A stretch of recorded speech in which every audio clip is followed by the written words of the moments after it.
Hello, Chainbreakers. So I want to talk a little bit about relatives versus family. Blood and DNA makes you related, but it does not make you family. In Mark 6:4, Jesus said unto them, a prophet is not without honor, but in his own country and among his own kin and in his own house. The Galileans had grown so used to Jesus during his childhood years and during his adolescence that they really couldn't care any less about him, okay? So you would think that of all the people that should have embraced Jesus, that it would have been his own family and his own friends, okay? You would have thought those would be the people that accept him, okay?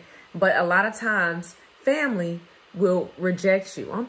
Relatives will reject you because they don't take you they take you for granted. Instead of taking your presence as a gift, they take it for granted. There we go.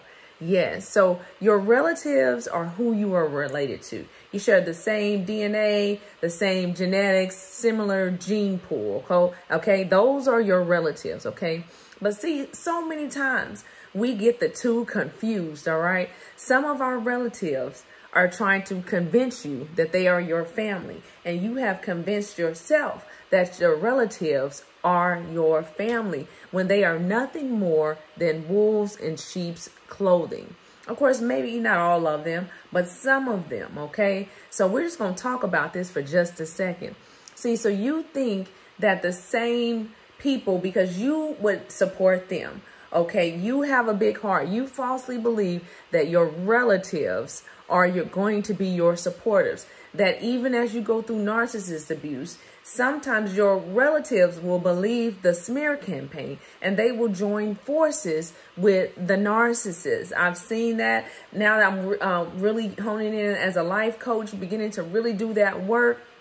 Oh, I talk to people and I see where their family, their relative has jumped on the bandwagon with the narcissist and believes the lies of the narcissist. Can you imagine? You're already going through a tough time, and then that narcissist is able to convince your relative. They're able to convince your relative that you are the person that the narcissist is painting you out to be. Oh my goodness, okay? So we have to stop believing that just because we are related to somebody, they already have an overabundance of trust. That is why sometimes our relatives are the ones that molest us, okay? Let's be honest about it. Our relatives are the ones that abuse us, okay? And of course, through Christ and through healing and all that, we can overcome those things. But it is important to talk about these things, okay? So your family is your tribe. Your family are your supporters. Relatives are related to you by blood and marriage. Your family is supportive. Your family is able to talk about the hard issues, okay? Even when you disagree, you're able to come together and find common ground. Oh, with your relatives, it is a lot of backbiting and a lot of finger pointing and a lot of unaccountability, okay? Your family talks about those things, okay? Family doesn't gossip behind your back. Family is not two-faced. Family does not slander your name, okay? Family does not automatically believe the lies told about you, but your relatives may, all right? Your relatives will, okay? And I hear a lot of people, and I see a lot of posts, and I talked about this in another video, they won't support you. Okay, but I thought it was important so that people understood the differences. Okay, so remember that relatives have the same DNA, the same physiological makeup, okay, the same gene pool, the same genetics. Family is your tribe. Oh, we have a beautiful family of supporters online. Those are our family. And sometimes, as I always say, God will get you away from your biological family, your biological relatives, in order to get you to your spiritual family, to your real family of supporters who get you, who you have similar experiences with, and they will hold you accountable. And there is no backbiting and no, you may get into a disagreement, but you are able to work things out, even if you have to agree to disagree. Okay. So no more getting the two confused. And if we remember the Bible verses where when someone told Jesus that his mother and brother were outside, okay, and then one said to him, look, your mother and brothers are standing outside seeking to talk to you. And Jesus said, he was on it, okay? And he answered unto them and said, who is my mother? Where is my brother? Jesus said, for whoever does the will of my Father, or whoever does the will of my Father in heaven, those are my sisters and brothers. Ooh, how powerful is that? And that is a verse that has definitely always stuck with me. Jesus knew who his father, mother, and sisters were, those who do the will of our Father. Okay, and when you have evil doing relatives, when you have people that are in your life that are trying to lead you astray, when you have people in your life that do not support you, okay, those are not your family. Those may be your relatives, though. Those may be your associates, okay? And see, another thing is, I know in my case, see, your relatives are going to try to take credit for the successes that you have.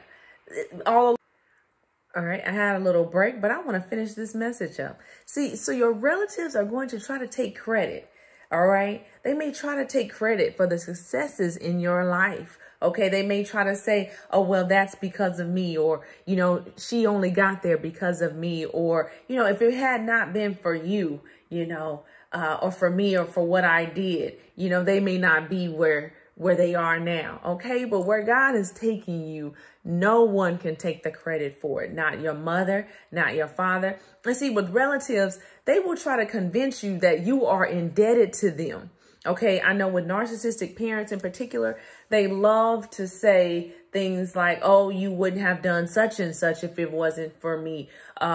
Or they keep you in bondage and in fear. Oh, you're going to miss me when I'm gone. Or, just crazy things to say to people that keep you in fear and in bondage. Okay. But God is trying to get you away from your relatives, and he's trying to get you to your family, and he's trying to get you to a place where absolutely no one can take the credit for what he is doing in your life. Okay. And we don't owe, like, my children do not owe me their lives for me simply bringing them into this world, for providing for them, whether emotionally and physically and spiritually. Those are the things that I am supposed to do as their mother. They are not indebted to me. And I can only do those things because of the grace and goodness of God. It is not me.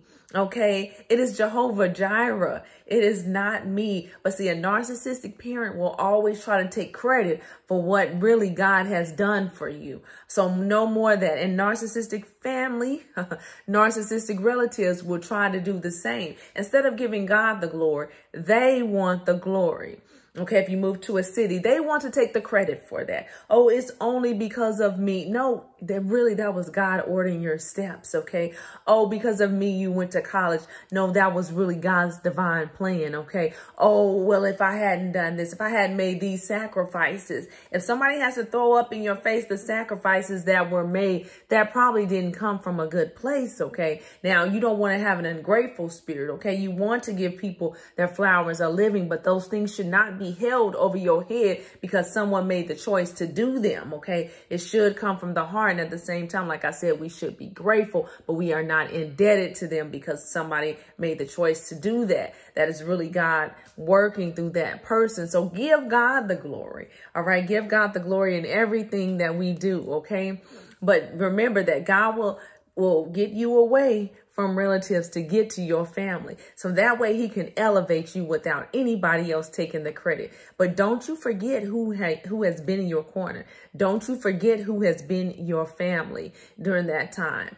Like Joseph did, God will remove, like Joseph went through, God removed his family. And then God elevated Joseph only for his family to come back around to him. And that may happen in my case, that may happen in your case if you are estranged, but you have to be willing to let them go so God can do the work and God can complete the work in you and in them, if that is at all possible. Okay. So God, sometimes, like I said, he'll get your way because he heard those discussions behind your back. He knew they meant you no good, just like with Joseph. His brothers meant him no good. And even the ones who really didn't want to do that, they didn't stand up and go against the other ones who were doing wrong. Okay. But God knew that you were casting your pearls to swine. All right. God knew that. He knew you were casting your pearls to swine. He knows your heart and how you feel about them. He knows how you felt about them, and he knows how they felt about you. He saw their hearts and their disobedience. He sees their hearts and their disobedience. And likewise, God sees your heart, your faithfulness, and your obedience. Okay. So it is so important to find your tribe of supporters. Tell God exactly if you feel, disenfranchised, if you feel like you have no one, if you feel like you're alone or whatever the case is, give God those feelings. Okay. If you feel as if you can't forgive, whatever the case is, give it all to God. Give it to Christ, and he will work it all out. I'm telling you, okay? So in a perfect world, your relatives are your family, but we live in a fallen world, all right? So if your relatives are your family, count yourself blessed. But if not, understand that you are not alone, okay?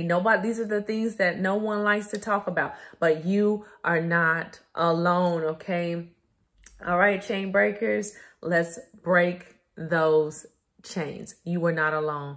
And let's remember the differences between our relatives and our family. Find your tribe of supporters. Y'all be blessed.